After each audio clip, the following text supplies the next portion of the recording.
year turned around almost every single service metric in delivering for the American people, and they got the agency moving in a much better direction.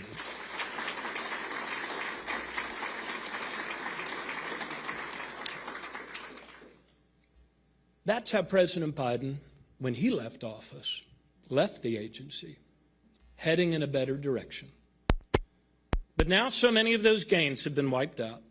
And in just 45 days, Trump and Musk have gutted the Social Security Administration with a chainsaw. The largest exodus of staff the agency has ever suffered. And make no mistake about it, it's the American people who are feeling the pain. They'll feel the pain in the additional wait times. They'll feel the pain from being crammed into crowded wait rooms. They'll feel the pain from their field office being gutted and reduced by 25 or 50%. But I tell you, they may feel the pain, but they will not believe the big lies. And we've heard them again. We're hearing them right now. The big lie that there's a massive zombie apocalypse of dead people. Some of them, not only 150 years old, they're 300 years old. Not true. It's a big lie. And the reason the people won't believe it is because it's not true. The other big lie, illegal immigrants. They're sucking Social Security dry, when the truth is illegal immigrants are prohibited by law from receiving any Social Security benefits, but they contribute $25 billion to everybody else in America that depends on Social Security. The American people aren't buying it because it's not true. They will also tell you the big lie that Social Security is rife with fraud, run over the cup runneth over with fraud after fraud after fraud. The American people aren't buying it. And they're not buying it because it's not true. Every inspector general for the last 30 years has concluded that the level of fraud at Social Security is actually less than 0.5%.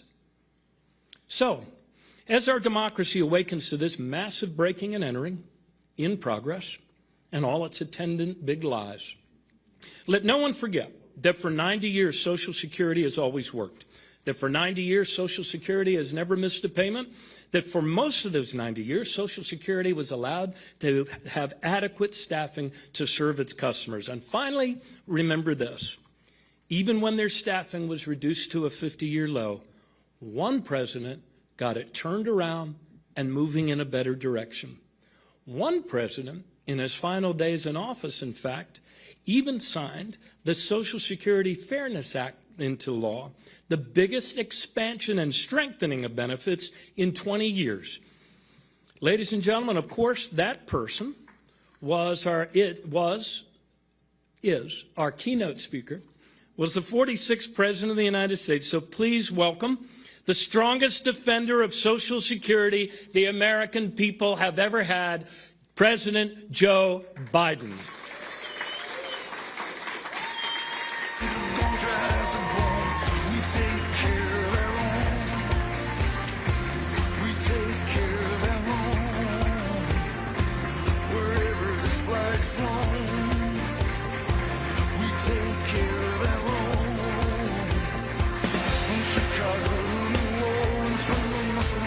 Thank you, thank you, thank you. So good to be here.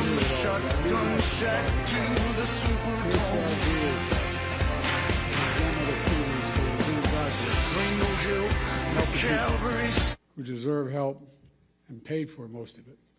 You know, my great friend, he is a great friend, Governor O'Malley. My dad, the Biden family, started off in Baltimore. They don't say Baltimore, it's Baltimore. In Baltimore. And, but we've been friends for a long time. And I just want to say at the outset, if you ever want anybody on your team, whether it's an athletic team, whether you're in a battle, whether it's a political team, whether it's a team just trying to help, you want O'Malley. The guy has guts. No, I mean it sincerely. He not only has political courage, has physical courage. He's across the board If I want anybody standing next to me, I want O'Malley there with me. And I mean that sincerely. It really matters.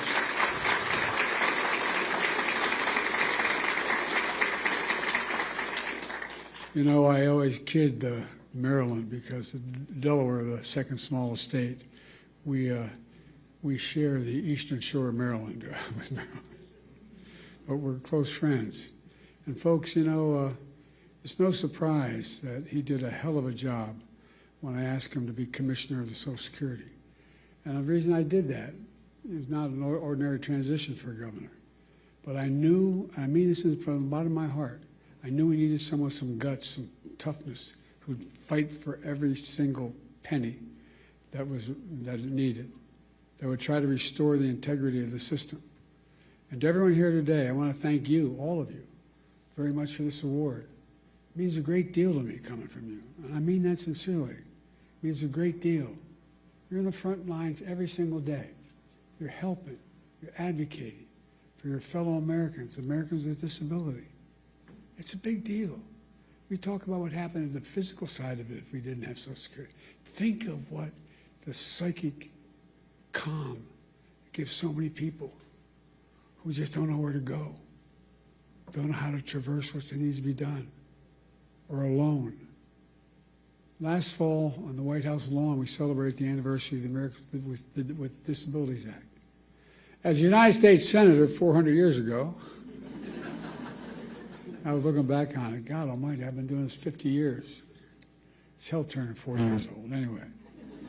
But back in the year 1990, I was the co-sponsor of the Americans with Disabilities Act as a United States Senator. In my view, and I suspect many of you, it was one of the most consequential civil rights laws in American history. That's what got me involved in politics in the first place. Delaware, like Maryland, was one of those states, was a slave state. We had all the vestiges of what was going on back in the day. We were one of those states that still, I remember moving from Scranton, Pennsylvania down to Wilmington, Delaware, and Cole died. My dad moved back to where we could get a job. I remember I pulled into, my mom would drive us on the Philadelphia Pike connecting Wilmington and Philadelphia. And we lived in an apartment complex. And she'd drive us only about half a mile to Holy Rosary School in Claymont. But it was so dangerous, she wouldn't let us walk up because of access road. I remember pulling into the parking lot. And I had never seen hardly any black people in Scranton at the time, and I was only going in 4th grade. And I remember seeing the kids going by at the time called colored kids on a bus going by. They never turned right to go to Claymont High School. I wondered why.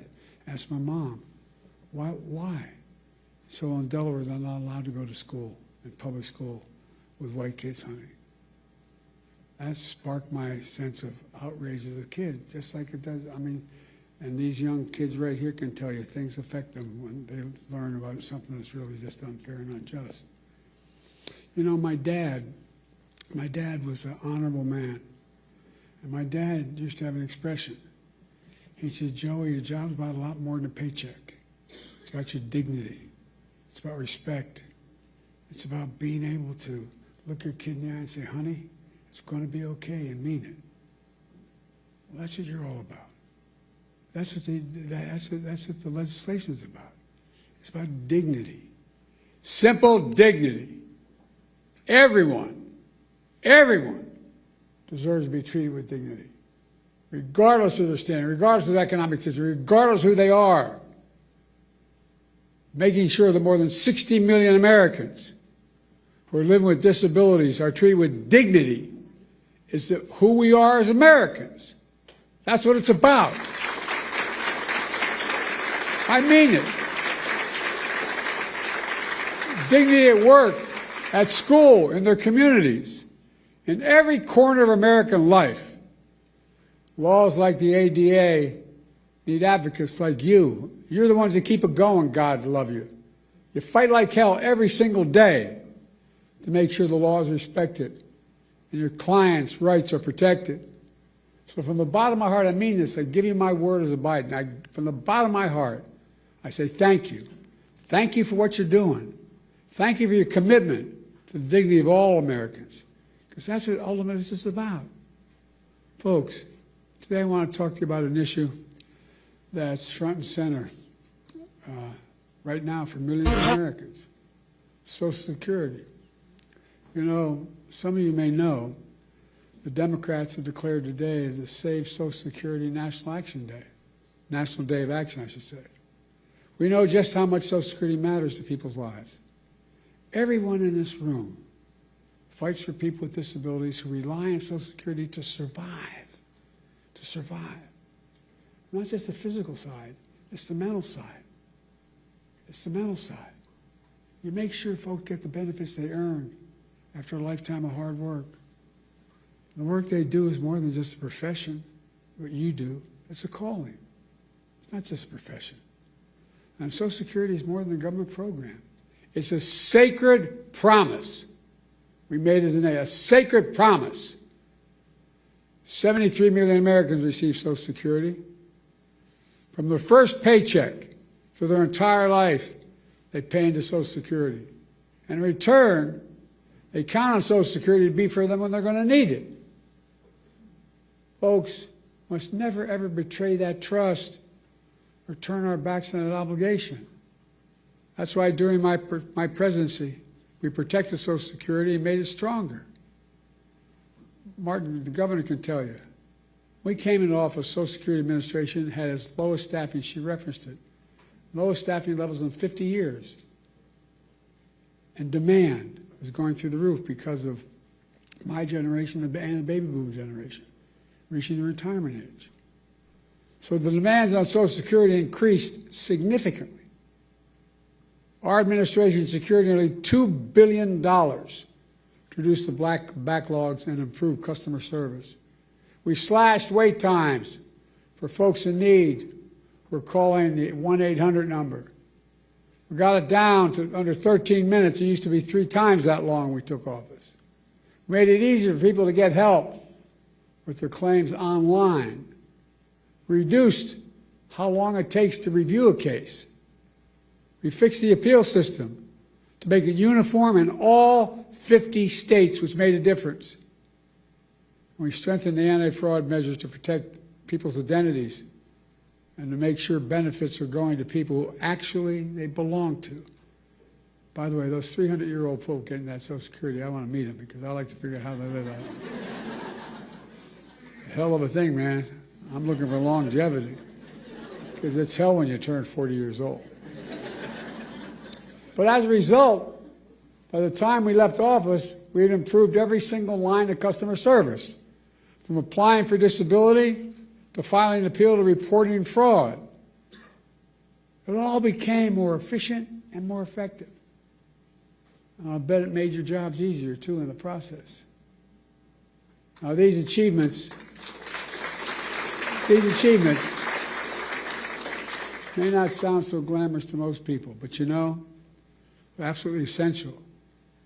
And in my view, one of the most important jobs of any elected official is to make sure the government works for the people, works for all people. It's understandable. They can understand what it is. And then we keep our promises to the people, to all the people. That's exactly what we did, thanks to all of you. I also signed into law the Social Security Fairness Act. That act eliminated 2 unfair rules so public employees wouldn't get shortchanged. The government pension offset and the windfall elimination provision can never come in ever again.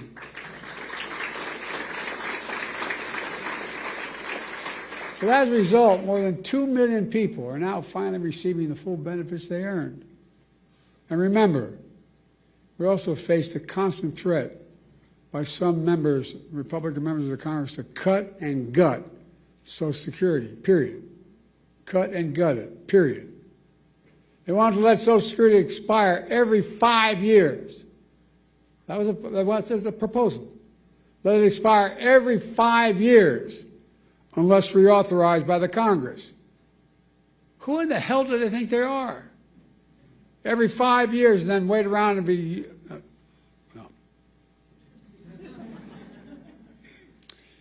I will not go further or get in trouble, but look, folks.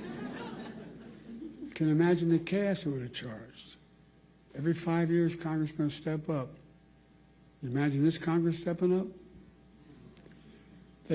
They threatened to raise the retirement age as well. Now, that might not be a hardship for someone working in a comfortable job. But if you're on your feet all day, you're doing manual labor all day, you're working with a disability, it's a very different matter. And then they even tried to face forced cuts on Social Security during the negotiation of the debt ceiling. These are wonderful guys. Last time this guy had the job, he raised the debt ceiling because of an enormous and profligate tax cut to the super wealthy. And then he said, look, then they started talking to his colleagues.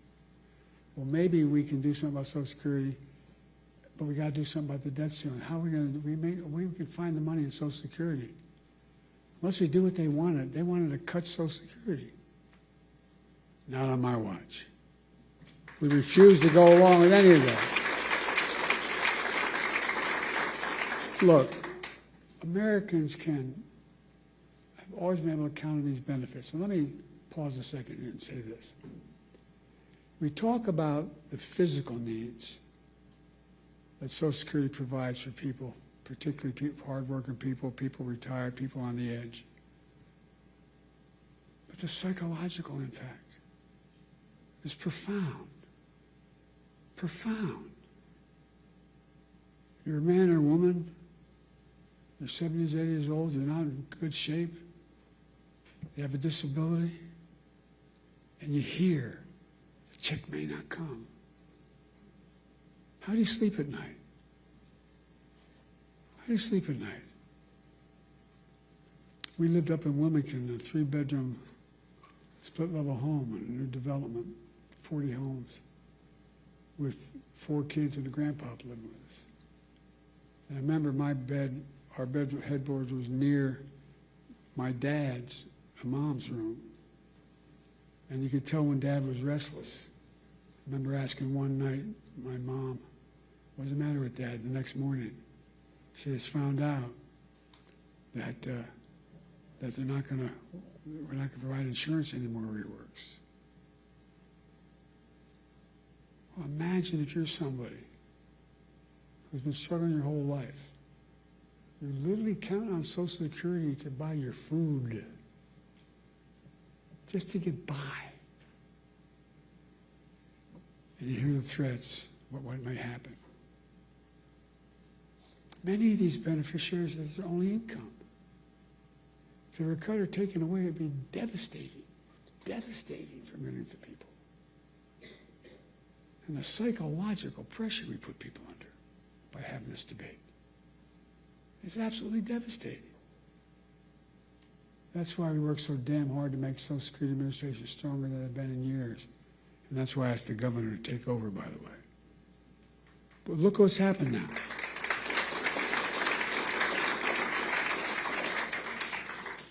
Fewer than 100 days, this new administration has made done so much damage and so much destruction. It's kind of breathtaking it could happen that soon. They've taken a hatchet to the Social Security Administration, pushing an additional 7,000 employees, 7,000 out the door in that time, including the most seasoned career officials. Now they're getting ready to push thousands more out the door. Already we can see the effects. For example, thousands of people use the Social Security website every single day to check on their benefits and submit their claims. But now, the technology division of Social Security Administration has been cut in half. And so the website's crashing. People can't sign on to their accounts. What do you think it does to that woman's living alone at 74 years checking, just not able to even find out whether she can't even find out what that disability claim is she has. She can't file a new disability claim. And a lot of these people are being told incorrectly that their benefits have ended. Folks, imagine the panic that causes if you're a retiree living alone with only Social Security to depend upon. So now people are overwhelming the phone lines. They're showing up at the local Social Security office, tearful and frantic, and told, "Do you have an appointment?" In that tone, by the way. I can give you a personal example if I'm not going to, though. To cap it all off, serious people are now generally concerned for the first time in history, for the first and only time in history, that Social Security benefits may be delayed or interrupted. Folks, let's put this in perspective. In the 90 years since Franklin Roosevelt created the Social Security system, people have always gotten their Social Security checks. They've gotten them during wartime, during recessions, during a pandemic. No matter what, they got them. But now, for the first time ever, that might change. It would be a calamity for millions of families, millions of people. But the current Secretary of Commerce doesn't seem to get it. Or based on his comments, he doesn't seem to even care. Many of you saw what he said the other day. And by the way, he's a billionaire. God love him, as my mother would say. Paying 8.5% in taxes. Anyway, billionaires, I don't know what he's paying. But when he talked about the possibility of the Social Security checks not going out this month, he shrugged it off. Here's what he said. He said his 94-year-old mother-in-law wouldn't complain, wouldn't bother her. She's probably a lovely woman. No kidding. Her son-in-law is a billionaire. What about that 94-year-old mother living all by herself? Doesn't have a billionaire in the family. Or all the retirees who depend on that monthly check to feed themselves. All those people with disabilities have no other source. What about all those people? That's who you fight for. So those who desperately need you. And folks, it's not just the Secretary of Commerce. We heard how others, empowered and emboldened by this administration, talk about Social Security. One of them called it a Ponzi scheme. A Ponzi scheme? What the hell are they talking about? People earn these benefits. They paid into that benefit. They rely on that benefit. And no one should take it away. You know, Franklin Roosevelt had a different view. He was president coming out of the Great Depression. He and all his colleagues saw great suffering, so much poverty. He also took steps to raise standard of living for ordinary Americans, including creating Social Security. He himself was from a very wealthy family. He didn't need Social Security, but understood how much it would mean to millions of Americans. He knew it would make America stronger in the process, and it has. It makes our economy stronger. It makes the community stronger. It makes families stronger. It gives peace of mind. That's why the vast majority of Americans, including many wealthy Americans, still support, thank God, Social Security. And very wealthy billionaires still support Social Security. They may not rely on themselves, but they know Social Security deserves to be protected for the good of the nation as a whole. You got to ask